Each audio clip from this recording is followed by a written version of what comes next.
RTC meeting ছিল এবং সাথে বিশেষ করে দিল্লির ওপরে সারা ভারতবর্ষে অপোজিশন পলিটিক্যাল পার্টির ওপরে যে एट्रॉसिटीज चलছে जो एट्रॉसिटीज चल रहा है हर ऑपोजिशन पॉलिटिकल पार्टी स्टेट को ईमानदारी से जनता को चुने हुए लोगों को काम करने नहीं देता है। इवन अरविंद जी का गवर्नमेंट का हम तो सुप्रीम कोर्ट को इज्जत करते हैं। Only supreme court can save the country, save this country nowadays. Even media is purchased. They want to control the judiciary, they want to control all the agencies. इसी के लिए हम लोगों ने आपस में बैठे बातचीत किए और जो सुप्रीम कोर्ट वर्डिक्ट देने का बाद भी जो ऑर्डिनेंस लेके आया सेंट्रल गवर्नमेंट दिल्ली गवर्नमेंट के खिलाफ में, हमारा पार्टी के लिए मैं सब पार्टी को अपील करेंगे कि अगर हर पार्टी हम एक साथ में अपोजिशन हो सकता है, दिस इज अ मौका है, तो एक बहुत बड़ा मैसेज जाएगा देश के लिए कि हम बीजेपी को राज्यसभा में हरा सकते हैं, तो ऑर्डिनेंस भी जा सकता है। ये बीजेपी को हराने के लिए 24 से पहले एक बहुत मौका मिल गया। हमारा पार्टी से हम डिसाइड किया है हम ये ऑर्डिनेंस को विरोध करेंगे और हम सुप्रीम कोर्ट का पास हम इसको जस्टिस मांगेंगे। अभी हम अरविंद जी को दे रहा है माइक, अरविंद जी बोलेंगे, इसके बाद मान जी भी है। इसका बाद अगर आपका लोगों का कोई क्वेश्चन है तो जरूर हम लोग कोशिश करेंगे। सबसे पहले मैं दीदी को बहुत बहुत शुक्रिया अदा करना चाहता हूँ। इतना वार्मली हम लोगों को वेलकम किया, इतना प्यार, हमेशा दीदी का प्यार मिलता रहता है हम लोगों को। हमारी बड़ी बहन की तरह है दीदी। आज कलकत्ता मेरा इसलिए आना हुआ क्योंकि आप सब लोग जानते हैं जब हमारी 2015 में सरकार बनी थी पहली बार दिल्ली में, जैसे ही हमारी सरकार बनी इन लोगों ने नोटिफिकेशन, केंद्र सरकार ने नोटिफिकेशन पास करके, एक नोटिफिकेशन, सिंपल नोटिफिकेशन पास करके दिल्ली की चुनी हुई सरकार की सारी पावर्स छीन ली कि हम किसी ऑफिसर की ट्रांसफ़र पोस्टिंग नहीं कर सकते, अगर कोई ऑफिसर गलत काम करे तो हम उसकी डिसिप्लिनरी प्रोसीडिंग नहीं कर सकते, ये सारी पावर हमसे छीन ली। 8 साल तक दिल्ली के लोगों ने संघर्ष किया, हम सुप्रीम कोर्ट गए।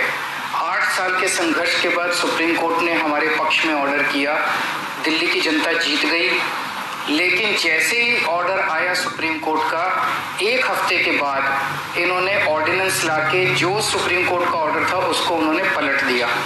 और उस दिन पलटा जिस दिन सुप्रीम कोर्ट वेकेशन पे जा रहा था। इसका मतलब इनके दिल में काला था, इन्हें पता था कि अगर सुप्रीम कोर्ट होता तो अगले दिन उसके ऊपर स्टे लग जाता, तो इनका ऑर्डिनेंस गलत है। इन लोगों ने जिस तरह से डेमोक्रेसी का मजाक बना दिया है, जहाँ भी 3 तरीके से ये चुनी हुई सरकारों को तंग कर रहे हैं। एक, पहली चीज़ कि जहाँ पे बीजेपी की सरकार नहीं बनती वहाँ ये एमएलए खरीद के सरकार गिरा देते हैं उस पार्टी की और अपनी बीजेपी की सरकार बना लेते हैं। दूसरा, जहाँ बीजेपी की सरकार नहीं बनती वहाँ ये ईडी और सीबीआई को इस्तेमाल करके दूसरी पार्टी के एमएलएज को डराते हैं, धमकाते हैं, उनको तोड़ लेते हैं और उनकी सरकार गिरा के बीजेपी की सरकार बना लेते हैं। तीसरा, जहां बीजेपी की सरकार नहीं बनती वहां कानून का गलत इस्तेमाल करके गवर्नर के जरिए ऑर्डिनेंस पास करके ये तरह तरह से उस नॉन बीजेपी गवर्नमेंट को काम ही नहीं करने देते। हमने वेस्ट बंगाल में भी देखा गवर्नर कैसे तंग कर रहे हैं, हमने वहाँ भी देखा, पंजाब में भी देख रहे हैं, जो पूरे तमिलनाडु में देख रहे हैं, तेलंगाना में देख रहे हैं किस तरह से गवर्नर तंग कर रहे हैं। और अब दिल्ली के अंदर इन्होंने जो किया वो तो बिल्कुल ही जनतंत्र के खिलाफ है। एक तरह से ये बोल रहे हैं कि हम सुप्रीम कोर्ट को भी नहीं मानते। तो ये इनको बहुत ज़्यादा अहंकार हो गया है, और अहंकार जब हो जाता है आदमी को तो फिर वो बहुत स्वार्थी हो जाता है, फिर वो देश के बारे में नहीं सोचता। तो मैं समझता हूँ कि आने वाले समय में देश की जनता को ये देख के अब इस अहंकारी सरकार को हटाना चाहिए। तो एक तो मैं दीदी का शुक्रिया अदा करना चाहता हूँ कि राज्यसभा के अंदर इन्होंने कहा कि हम सपोर्ट करेंगे, और मैं समझता हूँ कि अगर राज्यसभा में ये बिल गिर जाता है तो ये एक तरह से सेमीफाइनल हो जाएगा 2024 का। और मैं अब भगवंत मान जी को रिक्वेस्ट करता हूँ। बहुत बहुत धन्यवाद। सबसे पहले ममता दीदी, मैं पहली बार बंगाल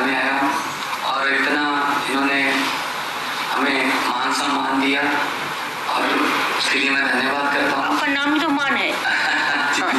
थैंक यू। और सेंट्रल हॉल में बहुत बार मिलते रहे। लोकसभा में जब मैं था तो बहुत से गलत जो बिल लाते थे उनका मिलके तृणमूल कांग्रेस के साथ मिलके हम उसका विरोध करते रहे, बैल में भी जाते रहे और हम बहुत से बिलों को वापस भी करवाते रहे। और जिस कमेटी का मैं मेंबर था उसके चेयरमैन जो थे सुदीप जी वो उनके चेयरमैन थे। तो FCI और पब्लिक डिस्ट्रीब्यूशन, सो बंगाल और पंजाब का बहुत जो रिश्ता है वो बहुत मजबूत है। आज़ादी का संघर्ष जब चलता था तो बंगाल और पंजाब का आपस में शहीद आजम भगत सिंह भी लाहौर से सीधा कोलकाता आते थे और यहाँ से उनके जो जितने भी आज़ादी के परवाने थे उनके साथ मीटिंगें चलती थी। अभी भी पंजाब से बहुत बड़ा नाता है क्योंकि बहुत भारी संख्या में पंजाबी जो है वो बंगाल में रहते हैं। ट्रांसपोर्ट का बिजनेस है, दूसरे बिजनेस है।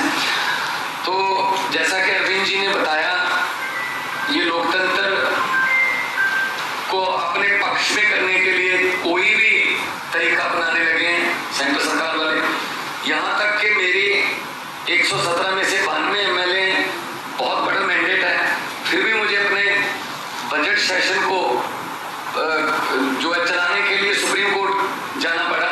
सुप्रीम कोर्ट से ऑर्डर है कि राज्यपाल रोक नहीं सकता, बजट सेशन चलना चाहिए। इस लेवल तक हमें तंग करते हैं। तो अगर दिल्ली में भी तंग करते हैं, अभी स्टालिन जी की हमारे पास चिट्ठी आई कि हमें हमारे बिल नहीं पास हो रहे। केरला के जो चीफ मिनिस्टर उनकी चिट्ठी आई कि पास नहीं होने दे रहे 2-2 साल से जो है वो बिल पड़े हैं गवर्नर हाउस में। तो मैं ये कहना चाहता हूँ आपके सामने, अगर 30-31 गवर्नर और एक प्रधानमंत्री ने देश चलाना है तो करोड़ों अरबों रुपया चुनाव पे क्यों खर्च रहे हैं? 30-31 गवर्नर और एक प्रधानमंत्री चला लें मुल्क को, देश को। फिर लोकतंत्र का अभी बाहर जाके विदेशों में जाके लोकतंत्र का बहुत ढिढोरा पीटते हैं कि देश सबसे बड़ा biggest democracy in the world, लेकिन जब यहाँ आते हैं तो जाके देखते हैं कि किसी को काम नहीं करने देते। अगर आप इलेक्शन नहीं जीते तो बाई इलेक्शन से जीत जाते हैं। मध्य प्रदेश में भी ऐसा किया, कर्नाटक में भी ऐसा किया था और गोवा में भी ऐसा किया था। दिल्ली में मतलब LG मीन्स गवर्नमेंट, ऐसा इस लेवल तक की वर्डिंग जो है लोकसभा में पास करवाई है, LG मीन्स गवर्नमेंट। तो फिर आप इलेक्शन जो होती है, जो करोड़ों लोग इलेक्शन में जो लाइनों में लग के अपने पसंदीदा MLA विधायक और मुख्यमंत्री को चुनते हैं, तो वो उनके लिए वो किसके लिए वोटिंग कर रहे हैं? तो ये मजाक बना रखा है डेमोक्रेसी का। तो ममता दीदी का बहुत धन्यवाद इसलिए भी कि इन्होंने बहुत लड़ाई लड़ी है, बहुत बड़ी बड़ी लड़ाइयाँ लड़ी और जीती हैं, सफलतापूर्वक लड़ाइयाँ लड़ी हैं इन्होंने। चाहे वो इलेक्शन हो, चाहे वो CBI की रेड्स का मामला हो, चाहे ED का मामला हो। तो हम लोग इकट्ठे होकर देश को बचाने का सवाल पैदा हो गया, लोकतंत्र को बचाने का सवाल पैदा हो गया। तो पार्टियां आपस में बहुत से पॉलिटिकल या विचारक मतभेद होंगे, लेकिन अगर देश रहेगा तो हम पार्टियां रहेंगे ना। अगर 24 में ये संविधान बदलने की कोशिश कर रहे हैं, हर रोज ही कोशिश करते हैं संविधान बदलने की, तो देश के संविधान को खतरा पैदा कर दिया इन लोगों ने। इतने सत्ता की भूख हो गई या इतना ये अहंकारी हो गई जैसा अरविंद जी ने बताया। लेकिन हमारे पंजाबी में कहावत है कि हंकार 10 सिर नीवा होता है, हंकार हमेशा हारता है और भगवान भी हंकारी बंदे की जो है वो हेल्प नहीं करता। हम लोग सच्चे लोग हैं, हम लोग देशभक्त लोग हैं, अपने अपने फील्ड को छोड़ के हम राजनीति में आए हुए हैं और हम चाहते हैं देश नंबर 1 बने दुनिया में। लेकिन वो तभी बनेगा जब सच्ची नीयत वाले लोग जो है वो आगे आएंगे। तो मैं आज जो